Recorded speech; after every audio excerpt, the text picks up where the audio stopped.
to expect, and you have to broad the pictures, the attention, and the level that they're going to be facing, and paint a little bit the context of that game and what it means for us. I mean, I think I was looking at your record. I think you played at Millwall, Macclesfield, and Peterborough as a player.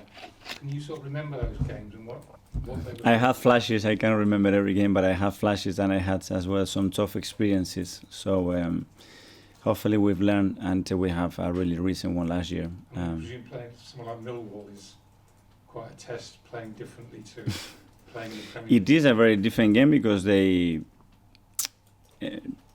make you face different things in the game that probably you are not used to. It can be the pitch, it can be the opponent, the style of play, the fact that you are in or out in one game is something that you don't play every single day, so you have to get used to it. It's also presumably small stadiums, small dressing rooms. It's all quite alien atmosphere for you guys. Yeah, but you have to adapt quickly, and I'm sure they have played in much worse stadiums than what we're going to be facing on Monday, because Oxford is a nice place.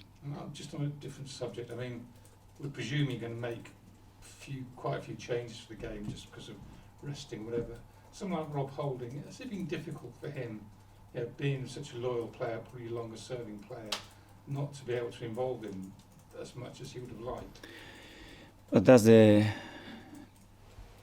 role that players have to have sometimes, and it doesn't mean that they're going to have the same role for the rest of the season, and we have experienced that over the last few years. But Rob in particular has been exceptionally well, because he's always there. The way he trains, when you need it for 15-20 minutes to close the game down, he's always been there, he's always been available, and when they have the opportunity, when you behave like that, after you are ready to give your best, and hopefully that will be the case on Monday. Does Emil have a chance of playing? Yes. Yeah.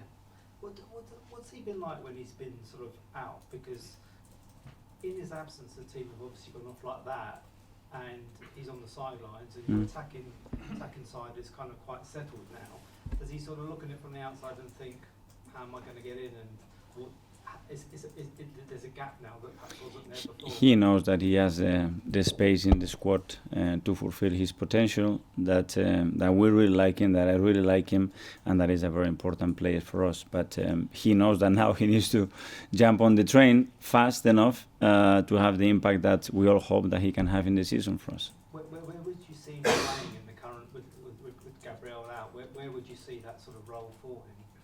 In various positions, as an attacking midfielder, as a winger. His return is sort of quite timely because it allows you to, gives you the options maybe to replace Martin or on either of the two wings. He can do that. He can play as a left attacking midfielder, right? He can play off the left as well. You know, those qualities within those units on the outside is something that he complements really well with, and we will exploit that. When he's been out, is he the type of boy that kind of deals with, because some players obviously struggle when they're out for that period, and especially with how well the team is doing? What's he like when he's out? Well, I think you have periods now when it's a long injury like the one he had, and there is a surgery in between. We have tried to be really close to him, to give him advice. He's been in different places as well. He's been really good. We talked about his mood, his energy, and how much he has to be living with the team in this period, and he's been really good. Is there danger not to go too fast with him? I mean, because he's had this injury, it's been going on for probably 6-9 months now. I think we've been pretty cautious in the last months or so how we have progressed him in terms of training, and at the end you have to throw him out there, and he needs to be able to absorb the minutes, and that's why we have probably extended a little bit his preparation. Mikel, just one from me. When you joined the club over 3 years ago, there seemed to be a real toxic kind of atmosphere in the fan base and a split fan base.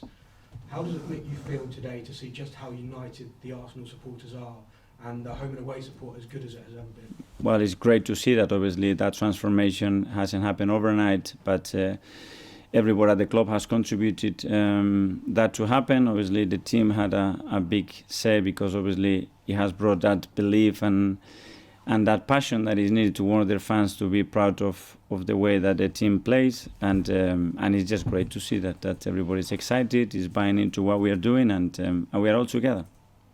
Quite a few of the players are talking about how Gabriel technologies has helped them even when he's injured, as Eddie was talking about. Can you explain how he's been helping them though? Because none of the players actually said in what way does he help them in terms of the kind of what to do.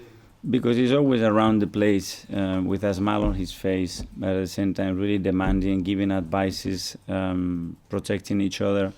He's been like living with the team, you know, and that's sometimes rare or difficult as well, especially for someone that has been for such a short time at the club. But it really has an impact, and we need that because they really follow him, they really listen to him, and it's a really likable figure in that dressing room.